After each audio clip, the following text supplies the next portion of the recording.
Bouge la France dans quelques instants avec ce soir un trou dans la caisse d'épargne, élection américaine, mode d'emploi et puis les patrons pris dans une tenaille entre fric et éthique. C'est dans quelques instants après Saveria Roger avec son journal.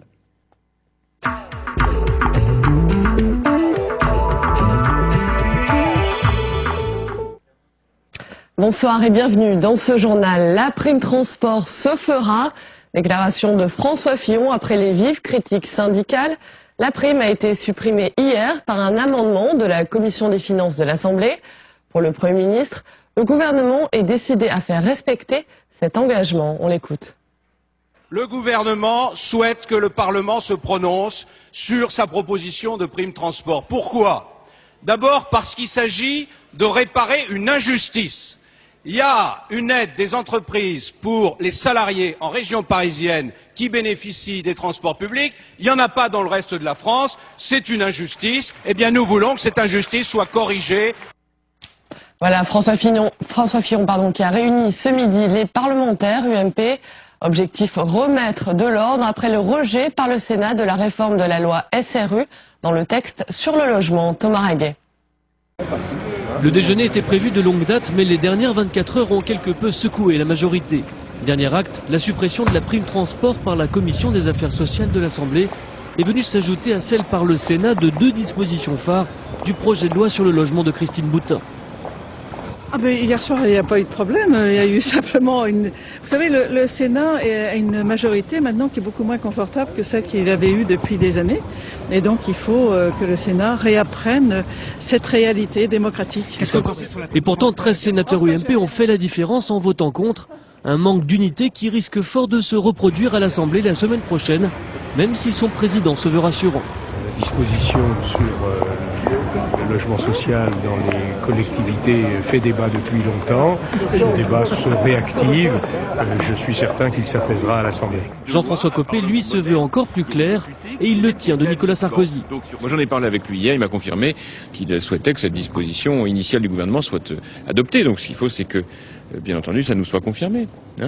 Côté Sénat, en revanche, on compte sur une toute autre position du gouvernement. Je ne vois pas le gouvernement ne pas tenir compte de la position du Sénat, qui, je tiens à le rappeler, quand même reprend les positions de la totalité des associations d'élus. Projet initial ou texte issu du Sénat, Christine Boutin a annoncé qu'elle se prononcerait mardi prochain sur la version du texte qu'elle souhaite défendre devant les députés.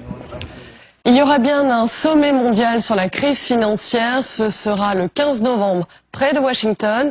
La Maison-Blanche a donné son aval à l'initiative française. Les bourses, elles, ont de nouveau dévissé aujourd'hui. Paris cède plus de 5% et Wall Street 5,4%. Autre grand titre de l'actualité ce soir, la réforme de l'audiovisuel public. Une réforme qui fait polémique. Frédéric Lefebvre, le porte-parole de l'UMP, juge nécessaire une réduction des effectifs de France Télévisions. Ce soir, Christine Ballel dément tout plan social. On l'écoute. On ne fait pas cette réforme pour faire un plan social, absolument pas. Mais on fait cette réforme pour cette ambition. Maintenant, dans cette réforme, il y a une réorganisation de France Télévisions.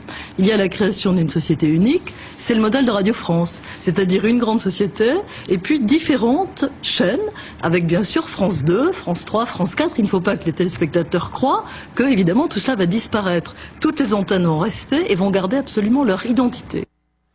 Alors cette réforme est très contestée, notamment par les syndicats qui promettent des actions dans les prochains jours. Ils ont remis tout à l'heure à l'Élysée une pétition signée par près de 3000 salariés. Antoine de Maison. Sans surprise, le projet de loi réformant l'audiovisuel public reste fidèle aux vœux du président. Mesure phare, la suppression de la publicité. Elle se fera en deux grandes étapes. Dès le 5 janvier 2009, elle sera supprimée de 20h à 6h du matin, puis totalement d'ici fin 2011. Mais cette suppression est encore loin de faire l'unanimité à gauche comme à droite. Une commission spéciale a même été créée à l'Assemblée nationale qui discutera du texte à la mi-novembre. Une procédure rare dont se félicite Jean-François Copé, l'ancien président de la commission sur l'avenir de l'audiovisuel public. L'idée d'avoir une commission spéciale, c'est une procédure très exceptionnelle qui montre l'attachement que l'Assemblée nationale apporte à ce sujet. C'est-à-dire que l'examen du texte se fera en tenant compte de la diversité des opinions exprimées dans les différentes commissions, puisque la commission spéciale associera des députés de différentes commissions. 2 options de financement sont prévues pour couvrir la suppression de la publicité, une taxe de 0,9% sur le chiffre d'affaires des opérateurs télécoms et une autre de 3% sur les revenus publicitaires des chaînes privées. Le gouvernement table sur un manque à gagner de 450 millions d'euros. Faux, répondent les syndicats. Pour eux, il manque 200 millions d'euros. Depuis le début, ils estiment ne jamais être entendus. Je pense que le projet de loi il est quasiment finalisé depuis le 8 janvier 2008, depuis l'annonce de Nicolas Sarkozy, puisque tout ce qui a été fait autour n'était qu'un leurre, un écran de fumée, commission Copé compris.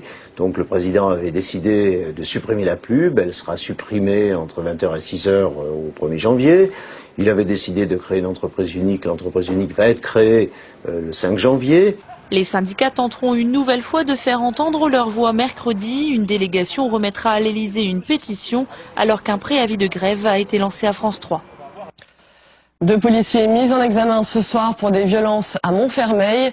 Ils sont soupçonnés d'avoir frappé un homme menotté lors d'une interpellation filmée par un témoin. Installation aujourd'hui de la commission Balladur sur la réforme des collectivités locales. Objectif, simplifier les échelons d'administration locale. Une tâche délicate qui, selon l'ancien Premier ministre, ne va pas sans risque politique. C'est aujourd'hui que commence au Sénat l'examen du projet de loi sur le RSA. Pour Martin Hirsch, en ces temps de crise, il est plus que jamais nécessaire de réduire la pauvreté. Fabrice Cunet. C'était en juillet 2007. François Fillon et Martin Hirsch lançaient le RSA à Argenteuil devant des demandeurs d'emploi souvent désabusés. J'ai eu des opportunités de travailler au SMIC que j'ai refusé parce que le SMIC, une fois qu'on travaille au SMIC, on perd une bonne partie de ces allocations-là. Quelques semaines plus tard, Maal Amrani décrochait un CDD de quelques mois. Avec le RSA comme complément de revenus, l'offre devenait intéressante. C'est vrai qu'il restait rien. Bon, le peu que le RSA, le revenu, là, donc dans nos familles, donc ça permet d'arrondir quand même les fins de mois et puis voilà. Direction la caisse d'allocation familiale d'Argenteuil. Virginie va commencer une formation. Le montant du RSA est calculé sur la base de ses revenus sur les 3 derniers mois. Vivant sous le seuil de pauvreté jusque-là, voilà ce qu'elle va toucher. En moyenne, ça vous fait des revenus à 915,13 €. Voilà, RMI, RSA, plus vos revenus d'activité y compris. Ça change, on passe du simple au double. On augmente de tout ce qui va relever d'autres choses que du travail. Putain, mais qu'on baisse les charges sociales. Au Sénat, l'idée séduit la plupart des parlementaires, mais certains craignent des effets pervers. Je dis que très rapidement, les gens qui travaillent normalement vont se rendre compte qu'ils ont moins d'avantages que s'ils travaillent à mi-temps avec une aide, et que donc ils auront intérêt à passer par la case RSA. L'examen du texte commence aujourd'hui au Sénat. À droite comme à gauche, les réserves sont nombreuses. À Martin Hirsch de convaincre. Le plan santé de Roselyne Bachelot, la ministre parle du plus gros bouleversement depuis 25 ans. Principal objectif de la réforme, lutter contre la désertification médicale. Flora Sauvage. Maintes fois reporté, le projet de loi sur l'hôpital a finalement été adopté ce matin au Conseil des ministres. Instituer un patron à la tête de l'hôpital ou créer des communautés hospitalières de territoire. Autant de propositions déjà évoquées par Gérard Larcher dans son rapport publié il y a 6 mois sur le sujet. Je crois qu'il faut finir de réfléchir en termes de cartographie et de réponse aux besoins de santé. Ça a été la démarche que nous avons entamée il y a très exactement 12 mois et 6 jours. Le projet de loi de Roselyne Bachelot poursuit la régionalisation du système de santé avec la création des ARS, les agences régionales de santé. Nous avons un système de santé à la fois complet et complexe, mais extrêmement centralisé. Tout se décide pratiquement ici, dans ce ministère de la Santé. Moi, je veux, à travers ces agences régionales de santé, avoir un pilotage territorialisé. Ces ARS, qui regrouperaient 8000 agents, permettraient de coordonner la politique de santé au niveau régional. À l'intérieur de l'agence régionale de santé, on va essayer de tout mettre ensemble, à la fois le soin et la prévention, alors qu'on dit partout, dans toutes les définitions de l'OMS, que la santé, c'est une approche globale, enfin voilà une traduction institutionnelle, c'est vrai, mais une traduction institutionnelle qu'effectivement on fait une agence qui va approcher la santé de manière globale. Les agences régionales de santé devraient être mises en place en 2010. Le projet de loi devait, selon Roselyne Bachelot, être examiné en urgence par le Parlement début janvier. Pourtant, il semble déjà repoussé car il n'apparaît pas pour l'instant dans l'ordre du jour prévisionnel du Sénat. L'adieu à Sœur Emmanuelle, la religieuse a été inhumée ce matin à Calian, dans le Var. Des obsèques intimes selon les vœux de sœur Emmanuelle. Une messe est tenue dans l'après-midi à Notre-Dame de Paris. Un dernier hommage en présence de nombreuses personnalités, parmi lesquelles le président Nicolas Sarkozy et son épouse. Voilà, c'est la fin de ce journal. Tout de suite, vous retrouvez Bouge la France, présenté par Pierre Sled.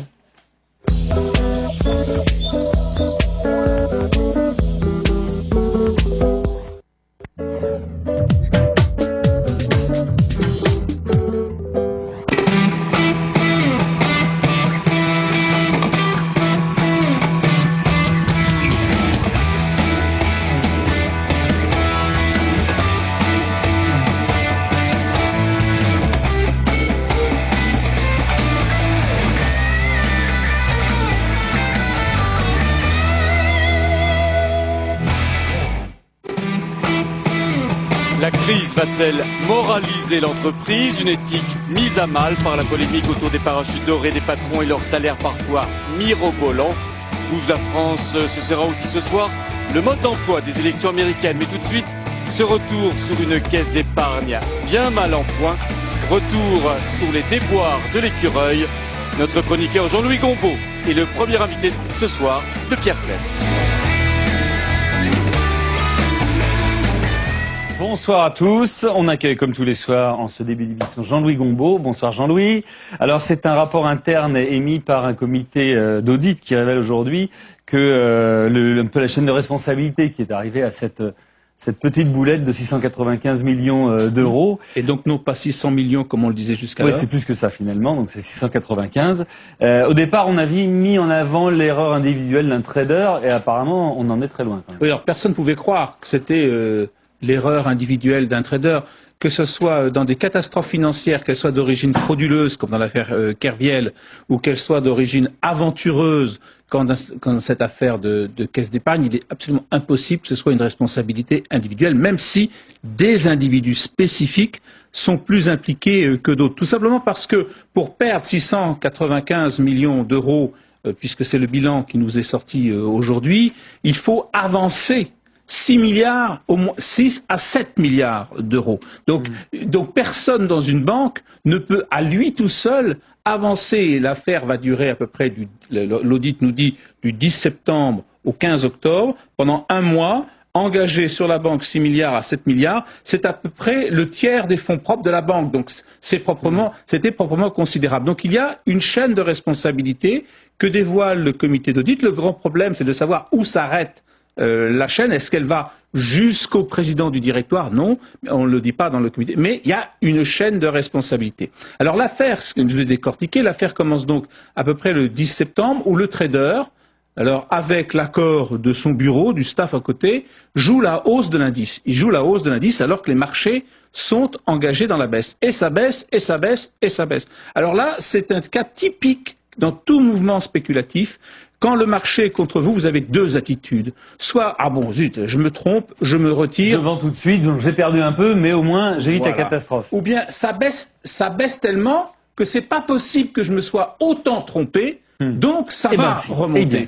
Et c'est exactement ce qui va se passer. Alors il y a un sursis, nous dit le rapport, le 11 octobre, parce que le 11 octobre, les marchés rebondissent après de 8%. On s'en rappelle un petit peu ici parce qu'on en parle pratiquement tous les jours. Donc il pense qu'il va, à ce moment-là, il n'a que 100 millions d'euros de pertes. Et après le 12-13 octobre, alors là c'est un véritable plongeon sur les marchés financiers. Et la perte de 100 millions se transforme en une perte de 695 millions au final, parce qu'on sort à ce moment-là, on sort en catastrophe. Jean-Louis, quand la caisse d'épargne fait de la spéculation comme ça, elle sort un petit peu du cadre traditionnel de son exercice, de son métier. Est-ce qu'elle sait bien faire ce genre de travail? Visiblement non, apparemment. Bah oui, en fait, cette année, nous avons eu deux exemples. Nous avons eu l'exemple du Crédit Agricole, avec les affaires de Keylon, et nous avons eu l'affaire Caisse d'épargne Banque Populaire avec l'affaire Natixis, et là, une affaire spécifiquement caisse d'épargne avec 695 millions. Et à chaque fois, là c'est 695, mais c'est des milliards d'euros à chaque fois de perte. Et effectivement, ces banques sont des mutuelles. Ce sont des banques qui gèrent l'épargne, pour aller vite, l'épargne de papa dans des campagnes reculées, une épargne assez simple. Mais ces gens-là se sont trouvés devant un problème suivant, c'est que les grandes banques, les grandes institutions financières qui ont des forces de frappe considérables, qui ne sont pas des mutuelles qui peuvent accéder, eux, à la bourse, sont en train de leur grignoter des parts de marché. Et ils ont été poussés, on est en train de se faire manger, on va essayer de se rattraper sur des nouvelles activités plus sophistiquées, plus compliquées. Or, ils n'ont pas le personnel. Et qu'on connaît moins. Pardon ? Et qu'on connaît moins. Et qu'on connaît moins et ils n'ont pas le personnel. Et non seulement ils n'avaient pas le personnel sous la main, mais en plus ils n'avaient même pas le personnel compétent pour juger si les personnes embauchées étaient réellement compétentes. Jean-Louis, en 30 secondes, l'équipe dirigeante s'en va, mais est-ce que cette affaire va laisser des traces plus profondes à l'intérieur des caisses d'épargne ? Évidemment, elle va rester. Alors, d'ores et déjà, le service en question était destiné à être fermé. Donc, il vivait ces derniers instants. Oui, ça va jouer un rôle, dans la mesure où les caisses d'épargne, maintenant, vont visiblement se recentrer sur leur cœur de métier. Je rappelle qu'elles vont s'allier avec les banques populaires. La direction des caisses d'épargne a été décapitée. Visiblement, dans le rapprochement, les caisses d'épargne, généralement on essaie de faire 50-50, les caisses d'épargne sont affaiblies et cela signifie une prise de pouvoir des banques populaires dans la fusion qui va maintenant s'opérer. J'en profite pour conclure la chute du Dow Jones, encore ce soir, moins 5,41 et le Nasdaq à moins 4,88. Ça ne s'arrange pas, c'est le moins qu'on puisse dire. C'est pas grave, ils sont sortis du marché. Voilà, merci beaucoup. On va passer maintenant, puisqu'on parlait du Dow Jones, aux élections américaines, mode d'emploi, parce que vous allez voir, c'est un petit peu plus compliqué qu'en France. Dans 2 semaines, on saura qui de Barack Obama ou de John McCain aura comme mission de diriger la plus grande puissance mondiale. Mais l'élection du président des États-Unis n'est pas une élection comme les autres. Tout de suite, son mode d'emploi, Roger Persichino, il est ce soir sur le plateau de Bouge la France.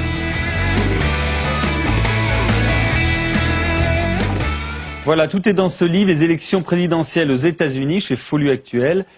Bonsoir, merci d'être là. Bonsoir. C'est vrai que ces élections américaines, on s'en occupe beaucoup sur cette chaîne. On va les faire en direct la nuit du 4 novembre. On sera là, bien sûr. Les Français pensent que ça se passe comme en France. C'est pas du tout le cas. En fait, là-bas, c'est pas une élection présidentielle, ça s'appelle une élection générale. Tout à fait, c'est une élection générale. Ce qui va se passer le 4 novembre, c'est simplement une sorte de compilation de plusieurs élections, les sénatoriales, les députés en quelque sorte, les shérifs seront élus le 4 novembre. L'élection présidentielle... C'est les préfets un petit peu c'est comme dans les films, c'est John Wayne, c'est celui qui porte le Colt et qui fait la loi dans le comté. Et l'élection présidentielle elle-même aura lieu le 15 décembre. C'est-à-dire que ce qui va se passer le 4 novembre, c'est l'élection des grands électeurs, et c'est la réunion des grands électeurs État par État, tous ensemble, qui le 15 décembre va au collège électoral nommer le prochain président des États-Unis. Alors comment ça se passe concrètement pour le citoyen américain du Nebraska, Joe le plombier, quand il va voter, il a quoi dans les mains comme bulletin ? Il a un bulletin très compliqué, très inhabituel, qui regroupe de l'ordre de 10 élections. Si Joe le plombier devait voter en France, il aurait devant lui de l'ordre d'une centaine de bouts de papier, il aurait 10 enveloppes et il aurait 10 urnes. Aux États-Unis, c'est une feuille, en l'occurrence, une feuille très compliquée. Parfois, dans certains cas, comme en Floride en 2000, c'est 2 feuilles, et il va cocher. Dans certains endroits, il va... percer un trou, dans certains endroits il va écrire, dans certains endroits il va simplement...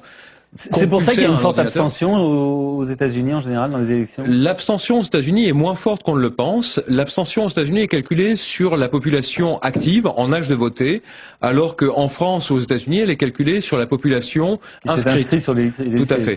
Et si on voit aux États-Unis... En fonction de la population inscrite, on parle d'environ 25 à 30% de l'abstention, qui est comparable à ce qu'on a en France avant 2007 ou en Angleterre. Je reviens sur les Américains qui votent. Est-ce qu'il y a des endroits où on vote pas pour la même chose que d'autres endroits ? Certainement, en Alaska en l'occurrence, où Sarah Palin, de manière évidente, Sarah Palin est un enjeu considérable. Il est peu probable qu'en Géorgie ou en Floride, Sarah Palin ait le même poids. Alors, dans certains endroits, on va voter pour les valeurs sociales, ça peut être le Colorado à Boulder. Dans certains endroits, on va voter pour l'économie, c'est certainement chez les retraités en Floride ou chez le vote travailleur en Pennsylvanie ou dans le Michigan. Il y a une très grande diversité dans l'ensemble du pays. Et alors, il y a une autre particularité que j'ai découverte d'ailleurs il n'y a pas très longtemps, c'est qu'au moment où commencera cette élection le 4 novembre, il y aura environ 30%, je crois, des Américains qui auront déjà voté. Ils commencent déjà déjà à voter.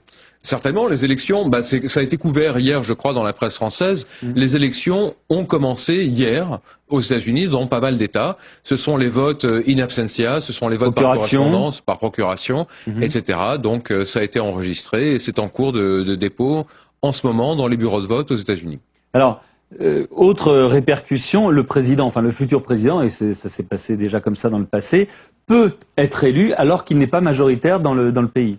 Tout le monde se souvient des élections de 2000 où Al Gore avait gagné le vote populaire et où George Bush a gagné le vote au collège électoral. C'est tout à fait possible, c'est arrivé 4 fois dans l'histoire américaine.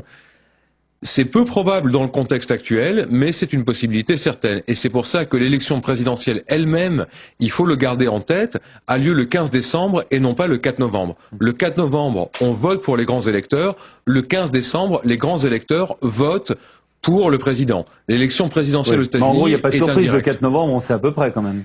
Il n'y a pas de surprise, il n'y en a jamais eu. Il n'y a jamais eu de décalage entre les grands électeurs et le vote populaire. Il faut quand même savoir qu'en 2000, Al Gore a eu une voix de moins au collège électoral que celle que le vote général laissait penser. Et de manière évidente, le vote était tellement serré au collège électoral, un revirement de 2 voix dans l'autre sens aurait envoyé le vote à la Chambre des représentants. Est-ce qu'une surprise est possible? Oui, elle est toujours possible. Elle est, dans le contexte actuel, peu probable. Oui, parce que le contexte actuel, si vous y faites référence, c'est des sondages qui sont largement favorables à Barack Obama, 10 aujourd'hui, mais 14 il n'y a pas si longtemps que ça. C'est vrai que les sondages sont quand même un peu spéciaux aux États-Unis. Ils fluctuent beaucoup. Il y a quelques jours, ils étaient redescendus à 5 ou 6 points d'écart entre les hommes. Finalement, est-ce qu'on peut les considérer comme fiables? Est-ce qu'il faudra attendre vraiment les tout derniers sondages et voir qu'Obama a une grosse avance pour être sûr qu'il soit élu? C'est difficile à dire, mais le point le plus important peut-être, c'est que les sondages nationaux aux États-Unis n'ont pratiquement aucun sens. Il faut les voir État par État, donc il faut restituer la logique du collège électoral, et donc c'est le nombre de grands électeurs glanés par État qui est important. Au niveau national, Obama a une avance, elle varie. En revanche, État par État, par rapport aux États qu'avait gagné Bush et qu'Obama serait en train de gagner, l'avance d'Obama est considérable. Il a une avance au niveau national, mais en ce moment, le chiffre le plus important, c'est qu'a priori, Obama aurait 360 voix environ au collège électoral, alors qu'il en faut 270 pour être élu président. Oui, donc il a un gros matelas confortable d'avance. Il est dans une situation confortable. Alors, néanmoins, je sais que là-bas, y compris en France, certaines personnes qui ressortent le coup de l'effet Bradley. L'effet Bradley du nom du gouverneur en 82 dans l'État de Californie, qui était largement favori. Il faut dire qu'il était noir, largement favori, genre Obama, en ce moment, des sondages très favorables, et qui s'était fait battre sur le fil parce que, dans les sondages, beaucoup d'Américains ne disent pas qu'ils ne voteront jamais pour un noir. Alors, et même disent le contraire. C'est tout à fait exact. Il faut rappeler 2 choses. D'une part, l'effet Bradley est certainement surestimé, puisque les sondages en Californie en 82 donnaient une parité entre Bradley et son opposant républicain dans les 48 heures précédant le scrutin.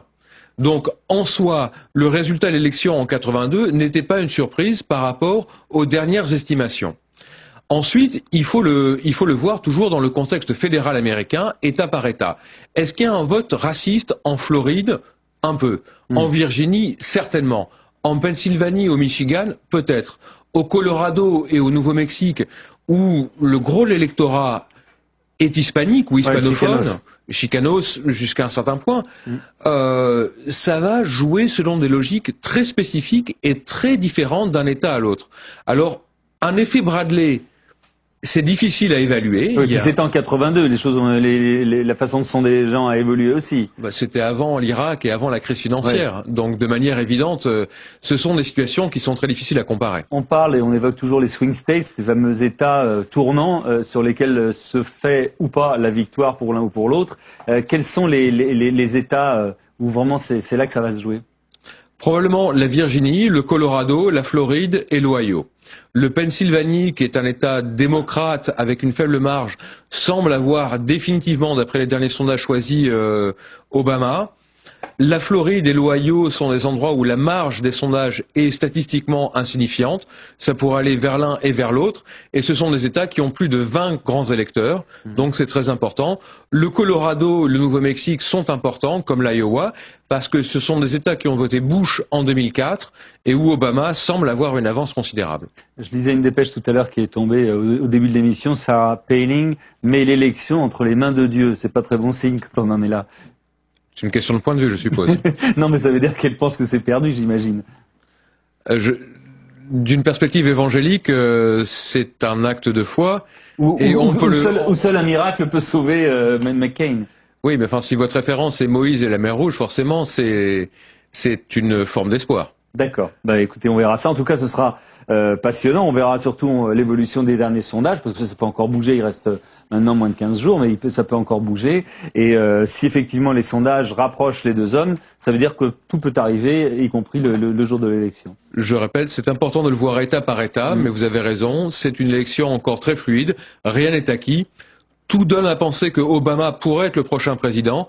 Néanmoins, vous avez raison de le dire, rien n'est acquis. Merci beaucoup en tout cas, et je vous recommande ce livre, Les élections présidentielles aux États-Unis, où est détaillé tout ce qu'on vient de dire en mieux et en plus long et en plus précis. Merci beaucoup. On va parler maintenant des patrons français qui sont dans une tenaille entre fric et éthique. Parachutes dorés, paradis fiscaux, rémunération abusive en ces temps de crise, morale, éthique et entreprise ne font pas toujours bon ménage. Alors, la crise va-t-elle faire bouger les lignes? La réflexion se poursuit dans Bouge la France avec Robert Leblanc, le président du comité d'éthique du MEDEF, et François Julien, il est philosophe, il dirige l'Institut de la pensée contemporaine.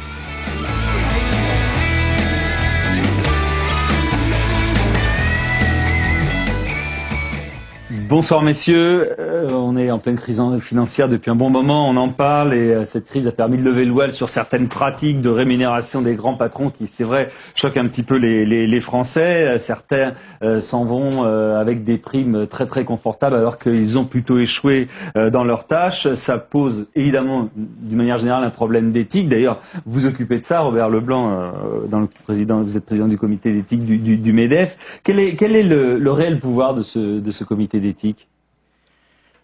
Il a un pouvoir moral. Ce n'est pas qu'un mot? Non, c'est pas qu'un mot, c'est une vraie démarche qui est engagée.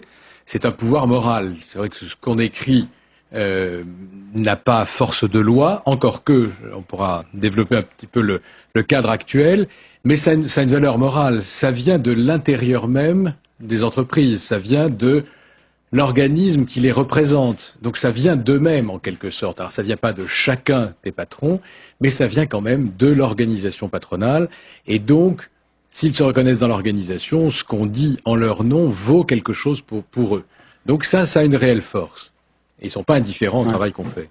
Comment vous pouvez expliquer aujourd'hui que la notion d'entreprise, notamment en France, je ne sais pas si c'est le cas partout dans le monde, est accompagnée de soupçons. On se dit, voilà, il y a quand même des choses très opaques. Je vois qu'il y a un aspect de la culture française qui est en jeu dans cette affaire, qui est effectivement que en France, plus qu'ailleurs en Europe en tout cas, il y a un certain soupçon à l'égard de l'entreprise et de l'argent. Et il me semble aussi d'une façon générale, est un sujet tabou en France, oui, pas seulement pour l'entreprise. Je crois que ça tient aussi au fait qu'il y a une certaine opacité qui fait que le soupçon travaille contre l'opacité. Je crois que les deux sont liés.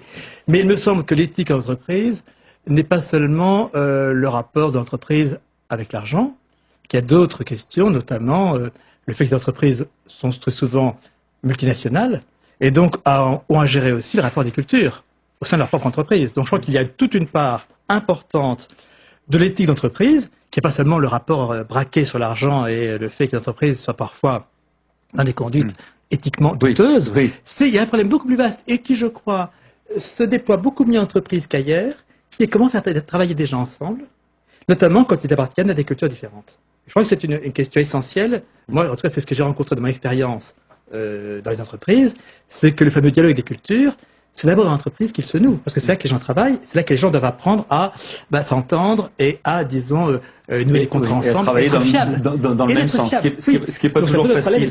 En France, on observe quand même une frilosité, enfin je sais que tous les analystes le font, une frilosité générale à l'égard de la volonté d'entreprendre. C'est vrai que les Français n'osent pas, par rapport aux Allemands par exemple, aller par exemple en Chine, ce qu'on fait moins bien qu'eux. Est-ce que c'est dû justement à cette opacité dont on parlait? Je ne sais pas. En tout cas, sur l'opacité, j'étais d'accord avec ce que vous disiez, mais sauf sur l'opacité. Je crois que le travail sur la transparence dans les entreprises est un travail énorme de ces dernières années. Il y a peut-être eu de l'opacité dans le passé, mais il y en a de moins en moins. Les entreprises ont conscience de ce devoir de transparence. Alors, elles en ont conscience. La loi, par ailleurs, l'exige pour un certain nombre de sujets. Et je crois que c'est un énorme progrès.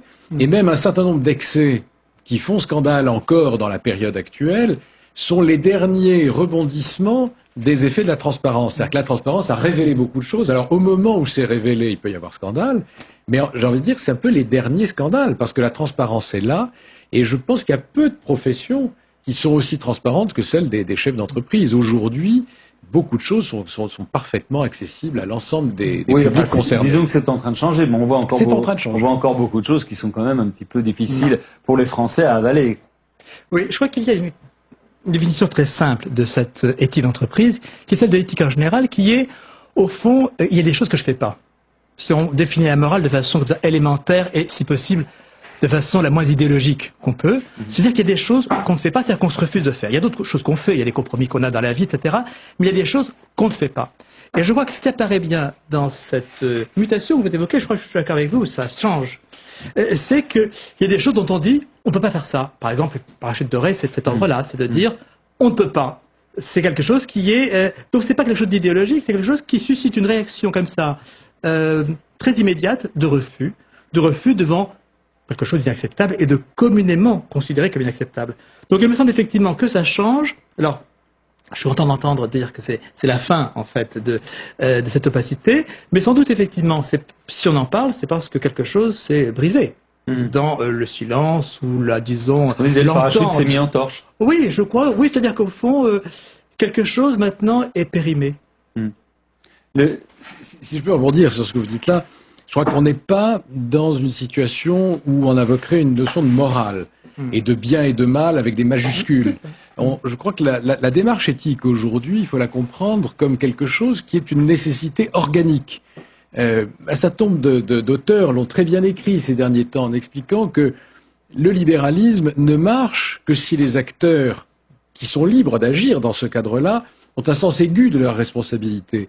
Et ce sens des responsabilités, ça conduit normalement, je dis bien normalement puisqu'il y a eu effectivement un certain nombre, mais heureusement rare, d'exemples négatifs, mais cette responsabilité conduit à un sens de l'éthique. Et l'éthique, c'est exactement ce que vous disiez, pour moi, c'est cette capacité de dire on ne peut pas faire ça. Prendre sur soi, de dire on ne peut pas faire ça, alors que légalement on pourrait, juridiquement on pourrait, techniquement on pourrait, et quelque chose de supérieur, mais que je ne mets pas sur le plan du bien et du mal, quelque chose de supérieur qui est l'efficacité collective du dispositif, fait que on doit s'arrêter un peu avant de soi-même. Et ça, c'est quelque chose, je crois, qui progresse réellement. Mais je crois qu'il y a deux choses, en fait, dans ce que vous dites, que là, je suis d'accord. D'une part, c'est que l'éthique se définit négativement. Parce que dès qu'on entre dans des contenus positifs, alors le débat peut s'ouvrir et les discussions, disons, sont peut-être infinies. Mais de façon négative, c'est clair qu'il y a un refus devant l'intolérable ou l'inacceptable qui peut être très largement partagé. Et d'autre part, le fait qu'effectivement, je crois qu'il faut distinguer la morale et l'éthique. La morale est une affaire beaucoup plus personnelle, qui peut être liée à l'absolu, donc le fait relativement privé. L'éthique, au fond, c'est à la fois collectif et comportemental. C'est pour ça que je crois qu'on parle de l'éthique d'entreprise, l'éthique du sport, l'éthique de... etc. Sauf que un patron qui s'en va avec un parachute doré alors qu'il a failli dans sa tâche, il n'y a pas d'éthique et il n'y a pas de morale non plus. Ce sont les deux. Les deux, pas de morale par rapport à lui, mais ça c'est son affaire, je dirais. Oui, c'est ça. Mais il n'y a pas d'éthique par rapport à la communauté, parce qu'il y a l'éthique est collective et comportementale. Donc ce qui passe dans sa conscience, je dirais, c'est son affaire, et au fond je le lui laisse. Par contre, il apparaît bien qu'il y a quelque chose d'inacceptable parce collectivement et dans le comportement même de ce qui est fait. Donc, les intentions, si vous voulez, les intentions... Certains ont refusé d'ailleurs de partir finalement avec des indemnités lorsqu'il y avait des cas assez flagrants. Je voudrais revenir sur le comité de rémunération. Qu'est-ce qui fera de plus qu'un conseil d'administration, ce comité de rémunération? Pourquoi il sera plus efficace? Pourquoi il sera plus apte à mieux juger? Parce que c'est sa mission et que finalement c'est un travail à faire et que les personnes membres de ce comité vont faire ce travail, tout simplement. Ce qu'il faut bien dire, c'est que c'est pas un organe qui a sa propre personnalité morale, c'est une équipe qui travaille pour le compte du conseil d'administration et l'organe officiel qui reste décideur, c'est le conseil. Une équipe spécialiste des paiements. C'est une équipe de spécialistes qui instruit le dossier pour le compte du conseil. Il faut bien remettre les choses à leur place. L'intérêt qu'il y a à un comité de rémunération, c'est que le sujet soit posé, soit considéré comme un sujet central pour ces personnes-là, et c'est pas traité à la marge, c'est pas traité comme une question secondaire, et ces gens-là vont se documenter. Alors, évidemment, il y a des effets parfois pervers. En se documentant, on sait très bien que la transparence a conduit dans un premier temps plutôt à aligner vers le haut, parce que quand on compare aux voisins, on a envie de s'aligner. Mais ça, c'est un temps d'adaptation, encore une fois, qui est... Mais il y aura un alignement nécessaire par rapport global des entreprises en France, et il dépendra de quoi? Du nombre d'employés, du chiffre d'affaires, des bénéfices? Vous savez, c'est un marché. C'est un débat qui existe parfois. Dire est-ce que c'est un marché ou pas? Oui, c'est un marché. Les entreprises sont complètement ouvertes sur l'international, même des moyennes. Alors ne parlons pas des plus grandes. Les dirigeants baignent dans un bain international. Et il y a effectivement des ordres de grandeur qui se dégagent selon les métiers, selon les tailles d'entreprise, selon beaucoup de paramètres. Et je crois que c'est pas ça le vrai débat. Il n'est pas question de normer une question de niveau de rémunération. Notre action, elle est beaucoup plus sur un certain nombre de règles du jeu qui nous paraissent essentielles et que l'opinion, d'ailleurs, considère aussi comme importantes. Mais avec une équation quand même à résoudre, parce que vous dites on va pas normer, mais il y a quand même on essaie quand même de limiter, de contrôler pour pas qu'il y ait d'excès. Et en même temps, il faut attirer des patrons de qualité. Donc l'équation, elle est pas simple. L'enjeu d'attirer un patron de qualité est un enjeu majeur. Il y a eu des exemples récents d'entreprises qui ont connu des difficultés, qui ont dû chercher un nouveau patron. Notre sentiment à tous, c'est que dans ces circonstances-là, le pari que la nouvelle personne sera la bonne est un pari évidemment risqué, c'est un pari audacieux, mais c'est un pari qu'il faut faire. Et il faut se donner que ce soit un pari attractif aussi pour lui. Et voilà, il faut se donner les moyens de faire venir quelqu'un qui comprend cette réponse. Oui. Je ne connais pas le marché en question, mais il me semble que, disons, en France, on est plutôt en haut par rapport à, disons, la moyenne. Ça dépend, si on compare par rapport aux États-Unis, non. Non, oui, mais bon, c'est que c'est à part pour ça. Et la rumeur porte ça. Et ce qui reste un peu, disons, difficile, c'est quand même le grand écart qu'il y a entre ces rémunérations. Et puis, disons, je dirais, à talent égal ou à compétence égale, ce qui se passe dans d'autres secteurs de la population. Je veux dire le domaine des chercheurs, le domaine des intellectuels, le domaine... Parce que, si vous voulez, il y a quand même une sorte de... Enfin, c'est plus qu'un écart, c'est quelque chose qui est un peu un gouffre. Et je crois que on se plaint beaucoup de la fuite des cerveaux, on se plaint beaucoup d'une réduction, d'une raréfaction de la recherche, notamment en sciences. Et je crois que la question des salaires joue aussi. Donc, il faudra de bons patrons, mais il faut avoir aussi des bons savants. Des rémunérations en général, parce qu'il n'y a pas que le salaire, il y a d'autres façons. Et notamment sur vos exemples, c'est sans doute vrai. Mais si vous prenez le football, si vous prenez le showbiz, c'est déjà beaucoup moins vrai. Donc les patrons ne sont pas les seuls à gagner de l'argent. Voilà. Et cette réponse est toujours douteuse. Sauf que les footballeurs, ça dure qu'un temps. Un patron peut être très très longtemps patron. On peut même être patron de plusieurs boîtes dans sa carrière. Oui. Un patron, il s'arrête pas. Il n'a pas 5, 6 ans ou 8 ans de carrière. Non, mais le rapport à la nation n'est pas le même que celui du sport ou que celui, si vous voulez, du showbiz. Je crois qu'il y a, si vous voulez, je comprends très bien ce que vous dites, en disant d'autres gagnent plus et en font moins, peut-être. Mais je crois que dans la conception de ce qu'est la nation, la part de l'entreprise et ce qu'elle symbolise, si vous voulez, est tout autre chose que, ces marges que sont définitivement et le sport et le showbiz. C'est un débat qu'on peut prendre sous différents angles. On peut parler aussi de la valeur ajoutée, du nombre de personnes qui travaillent grâce au rôle d'un chef d'entreprise par rapport au nombre de personnes. C'est une vraie différence. Un footballeur, il gère pas 1500 personnes. Mais je veux pas entrer dans ce débat-là, tout simplement parce que je pense que entrer dans une logique de comparaison, c'est rentrer dans une logique d'espèce d'administration du haut vers le bas où on est chaque chose. C'est vrai. Comment vous a piégé là-dessus, juste les stock options, est-ce que c'est bon comme façon de rémunérer? Est-ce que finalement donner des bons attractifs pour attirer des patrons de valeur, c'est une bonne chose dans la mesure où elles sont liées aux résultats de l'entreprise? Oui, mais en reprenant un mot, c'est pas de la rémunération pour moi. Pour moi, la logique des stock options, c'est de mettre le patron dans la situation d'être lui-même l'un des actionnaires. Beaucoup de patrons arrivent à la tête de grandes entreprises sans être fortunés, sans être héritiers, et ils sont salariés. Et il est important de les associer à ce que vivent les actionnaires, qui peuvent être des grands actionnaires ou des petits actionnaires, il y a quand même beaucoup de petits actionnaires, et de leur faire partager cette communauté de destin que vivent l'ensemble des actionnaires. La réaction n'est pas la même quand on est actionnaire que quand on l'est pas. Donc je pense que cette vertu-là, c'est une manière de les associer à la performance de l'équipe qu'ils conduisent. C'est pas une performance individuelle, c'est une performance collective, mais quand même le chef d'équipe a un rôle particulier. Je l'ai dit, en général, les stock options ne sont pas pour un homme, et on est contre d'ailleurs le fait que ce soit restreint à trop peu de personnes. Il faut les offrir à un ensemble assez large de personnes. Très bien. Qui contribuent au développement de l'entreprise. Merci beaucoup à tous les deux. On va passer à l'une des journaux de demain. Saveria arrive. Vos quotidiens, ils seront dans vos kiosques pour votre plaisir et votre lecture. Saveria Rojek les a lus pour vous. C'est la revue de presse de Bouge la France.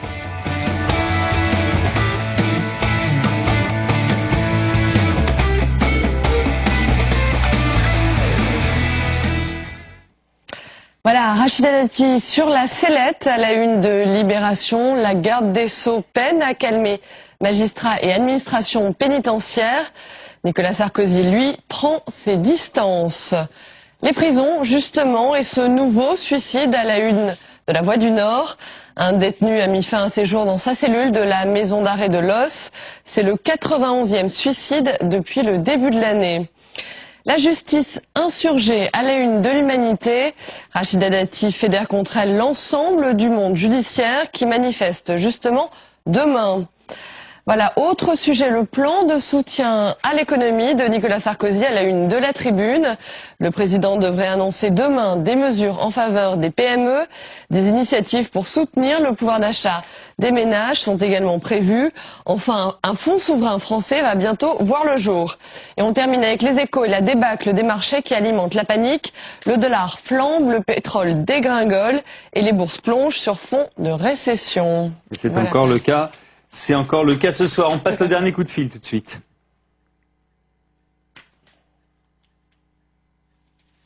Ah, on n'a pas le dernier coup de fil, donc on passe pas le dernier coup de fil. Il y a des soirs comme ça où ça répond pas au dernier coup de fil. Merci bien en tout cas d'avoir suivi Bouge la France. Vous avez retrouvé Jeu de dames. C'est une nouvelle émission avec Michel Charras qui en est l'invité. On salue Laurent Dutil, le réalisateur. Pierre-Henri Gergonne, le rédacteur en chef, et Oriane Mancini et Hugo Nathan qui ont préparé l'émission ce soir. Au revoir donc Saveria et à demain. Au revoir. Bonsoir.